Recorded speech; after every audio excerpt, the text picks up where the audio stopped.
సైన్యం అకృత్యాల ఆరోపణలపై శ్రీలంక ప్రభుత్వం తీవ్ర విమర్శలు ఎదుర్కొంటోంది. ఎల్టీటీ అధినేత ప్రభాకరన్ ఆచూకీ కోసం లంక సైన్యం తీవ్ర అకృత్యాలకు పాల్పడిందనే ఆరోపణలపై వచ్చే వారం జెనీవాలో జరిగే ఐక్యరాజ్య సమితి మానవ హక్కుల మండలిలో ఓటింగ్ జరగనుంది.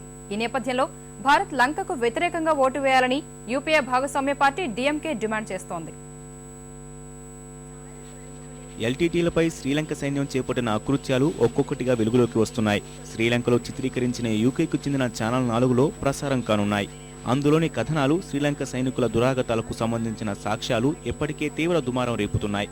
ఎల్టీటీ అధినేత మేలుపిల్లై ప్రభాకరన్ చివరి రోజుల్లో అతని ఆచూకీ తెలుసుకునేందుకు శ్రీలంక సైన్యం ఎలాంటి అకృత్యాలకు పాల్పడిందో తేటతెల్లం చేసే దృశ్యాలకు సంబంధించిన ఫోటోలు సంచలనం సృష్టిస్తున్నాయి. 12 ఏళ్ల ప్రభాకరన్ కుమారుణ్ణి ప్రాణాలతో పట్టుకున్న శ్రీలంక సేనలు తన తండ్రి ఆచూకీ తెలియజేయాలంటూ అత్యంత కిరాతకంగా హింసించిన దృశ్యాలు తమ వద్ద ఉన్నట్టు ఛానల్ 4 తెలిపింది. ఇందులో 12 ఏళ్ల బాలచంద్రన్ను నడుము కింది భాగం వరకు బట్టలు ఊడదీసి గుండెపై 5 తోటాలు పేల్చినందుకు సాక్ష్యంగా రంధ్రాలు ఏర్పడ్డ దృశ్యాలున్నట్టు తెలుస్తోంది.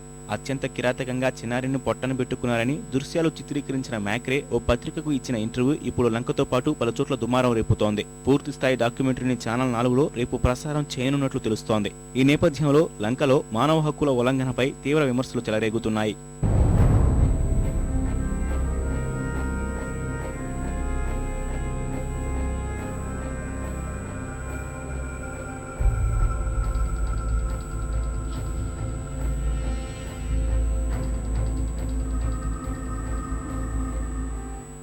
ఈ అంశంపై స్పందించిన డీఎంకే భారత్ శ్రీలంక ప్రభుత్వ తీరును ఖండించాలని, జెనీవాలో మానవ హక్కుల ఉల్లంఘనపై జరిగే ఓటింగ్లో లంకకు వ్యతిరేకంగా ఓటు వేయాలని డిమాండ్ చేస్తున్నారు. తమ డిమాండ్ను పట్టించుకోకపోతే యూపీఏ నుంచి వైదొలిగే అంశాన్ని పరిశీలిస్తామని డీఎంకే వర్గాలు చెబుతున్నాయి. మరోవైపు యుద్ధ నేరాలకు పాల్పడినట్లు శ్రీలంకపై వస్తున్న ఆరోపణలన్నింటినీ అవాస్తవమని ఆ దేశం ఖండించింది. శ్రీలంకేయులు తమిళుల మధ్య ఉన్న దూరాన్ని తగ్గించేందుకు శ్రీలంక ప్రభుత్వం చర్యలు చేపడుతోందని ప్రకటించారు. తమ ప్రాంతంలో సమస్యలపై ఇతర దేశాల జోక్యాన్ని సహించబోమని భారత్లో పనిచేస్తున్న శ్రీలంక హైకమిషనర్ ప్రసాద్ కరియవసం ప్రకటించారు.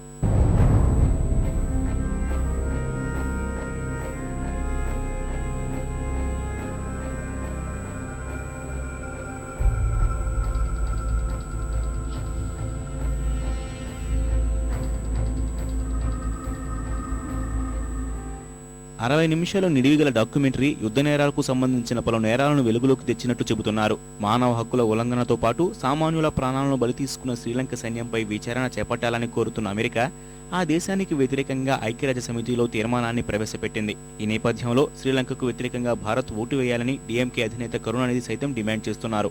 26 ఏళ్ల పౌర యుద్ధంలో తమిళులను సైనికులు హింసించినట్లు, యుద్ధం చివరి రోజుల్లో 40,000 మంది ప్రజలు మరణించినట్లు ఐరాస చెబుతోంది.